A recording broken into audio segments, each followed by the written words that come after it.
just as a disclaimer, since I no longer work for the Mayor's Office of Data Analytics, I'm not a representative of them anymore, so what I'm going to tell you today is just from my own perspective and does not represent the views or opinions of the Mayor's Office.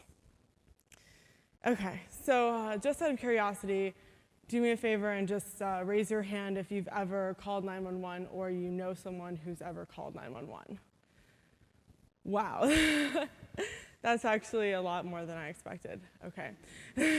So the 911 system, it affects all of us. So, as we just saw. So, okay, about a year and a half ago, a 911 committee was pulled together by the Deputy Mayor of Operations. And that included the fire department, the police department, and the Office of Citywide Emergency Communications.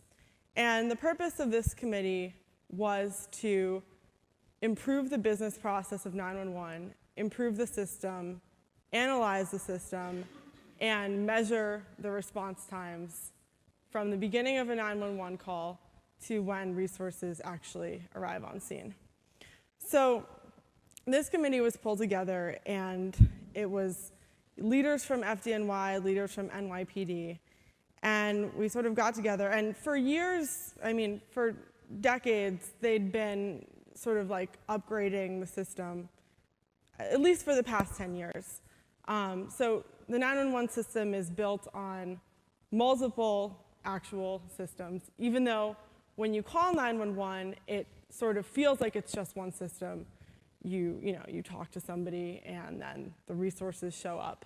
It's actually passing through multiple databases. So there's the component that is the Verizon switch, and there's the component that is the NYPD incident management switch. So all of that sort of comes together.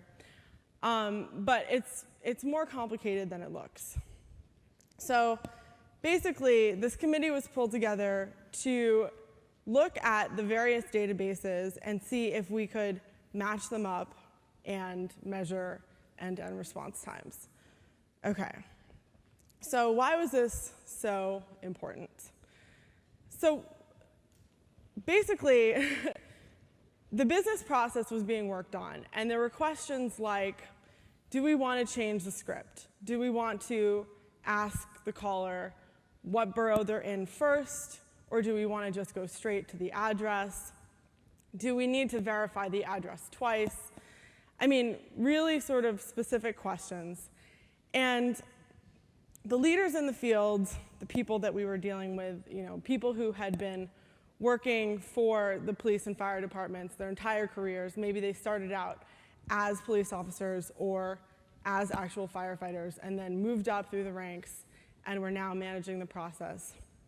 They all had, ideas and opinions about this that were based on their own expertise. And they had really great intuition about it, and they agreed about a lot of things. And then there were times that they maybe didn't always agree, and there were differences in opinion. So when you have an issue like that, you sort of need to look at the data, and you should be looking at the data anyways. It's something that this mayor in particular has cared a lot about. He's cared about looking at data, verifying everything against data, and looking at numbers. So in part, that was one of the reasons why this committee was formed in this administration.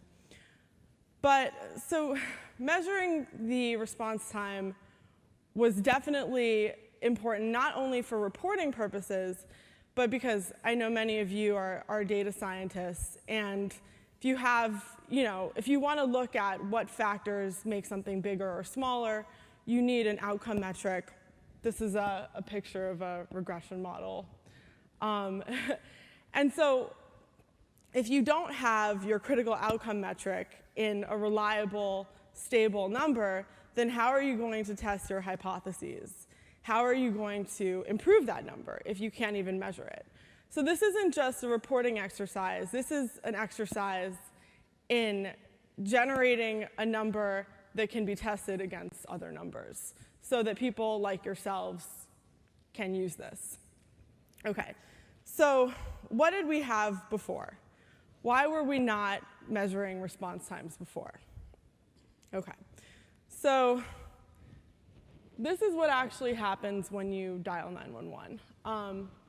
And it feels like it really is just one transaction. But in reality, you're hitting multiple databases, as I mentioned before. So you call 911. It hits the Verizon switch. You wait. You hear ringing. The call is answered by a 911 call taker, who is actually an NYPD employee. They ask you what your emergency is. They triage your situation. So they have to figure out where you are. They have to find the address. They have to verify it. They have to figure out, you'll tell them, is this a fire? Is this a medical emergency? Is this a crime? They have to figure out how urgent it is and what resources to send.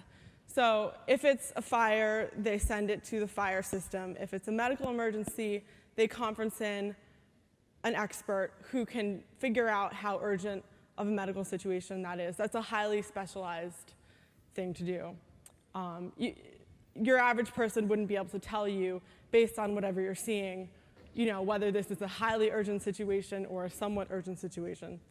So then, once it gets to the appropriate party, they figure out where they can dispatch units, and they send those units to you.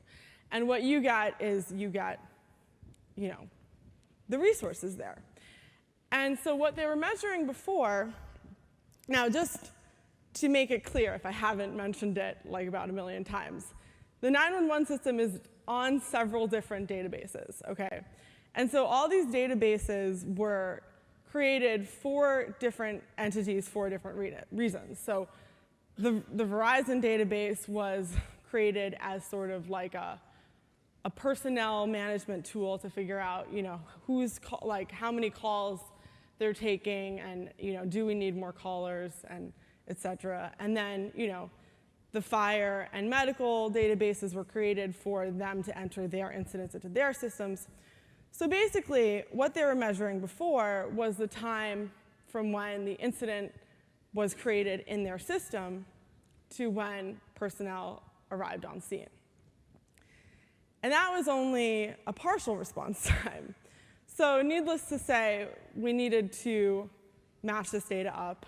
And it seems very straightforward, but it actually wasn't. So, I came to this committee, and I was sort of just sitting in the back. And at the time, the Mayor's Office of Data Analytics was not even the Mayor's Office of Data Analytics. We were just sort of an entity that worked for the Mayor's Office and took data and did stuff with it. So they were like, OK, we've tried to do this before. We've been trying to do this for like the past 20 years, and it just doesn't work. Like, you just can't link these databases up. So we were like, OK, we understand. Can you send us the data? So they sent us the data, and we were like, is this the raw data? And they were like, no. So we were like, OK, can you send us the raw data? And so they were like, OK, well, the raw data, it's kind of weird. It's not really queryable. So we said, OK, just whatever you can send us, just send it to us. And so they finally sent it to us. This is NYPD. And it was just like pages and pages of text, just like text with some timestamps, like words, and like, this guy is at this corner and he sees a suspicious person, and and there were like radio codes on there, and there were codes, and there was like a sort of like a header on it, but it wasn't like your typical SQL database or like a table or something. So we were like, OK, now we understand why you haven't done this yet. Oh, and the timestamps on this data were rounded to the minute. So, OK, so I was kind of like, I took the data back to the office, and I was like, OK, like, what am I going to do here? We really have to get this done. The deputy mayor made that very clear. We have to do this. We have to do this. And you don't want to tell him no. He's not the kind of guy you want to tell no to. So I was like, OK, I have to figure out a way to do this. And people had sort of like, there were a few very optimistic people on the committee who were like, I think there's like a universal identifier. I think it's copied. And so I was like looking for this identifier, and it like definitely was not there. So I was like looking at this data, and I was comparing it to the Verizon database, because basically in order to do this, you were going to need to link the calls, which had, from the time of ringing, to the incidents, which had the incident IDs. And then I noticed that there were all these like names. And after the name, it said Oper. I was like, is that the operator? And then next to the operator, there was a phone number. So just to cut to the chase, I realized that if you had the operator, which was also in the Verizon database, and you had the phone number, which was also in the Verizon database, and you had the timestamp, there was no way that you could have the same call taker or operator on the phone with the same phone number within the same time window and not have it be the same thing. So that was sort of like the moment where I was like, aha, like I can do this. So we set out to do it, and there were some more sort of complications along the way. It was a lot more complicated than it seemed originally. So we started out like, okay, so now we just take the IDs and we match them, and it'll be great. So then we compared against the numbers that they had been previously reporting. And we understood that, by category, we compared them by category. So, critical to non-critical, et cetera. We understood that these would be obviously longer since there was a segment missing that they hadn't been reporting on before. But the segment that they had been reporting on before, we expected that to be pretty much the same. And so at first we did this, and we were like, these are really, really different. So we started talking to the agencies, and eventually we discovered that incidents are actually pretty complicated. So, for example, there were several incidents in which there were multiple calls.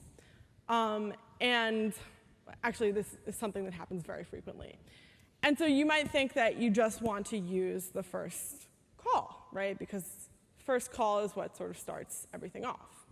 But there were incidents where it would start out, there would be first call, it would be like a dispute. Now, a dispute is sort of a low-grade incident. I mean, it could just be me and you yelling at each other. And then several calls later, this dispute would be upgraded and maybe would turn into an assault, which is a critical crime in progress. So resources are sent, much more quickly. And so we realized that you can't always just take the first call for the incident. Sometimes you have to actually come up with a logic for which call to start with. And so then that raised the issue of, well, now we have to match incident codes to the calls, radio codes to the calls, figure out which call had which priority. Okay, so then we got it, we had it figured out. And then around that time, the hurricane hit, and man, was that a use case for these numbers. We definitely saw a huge spike.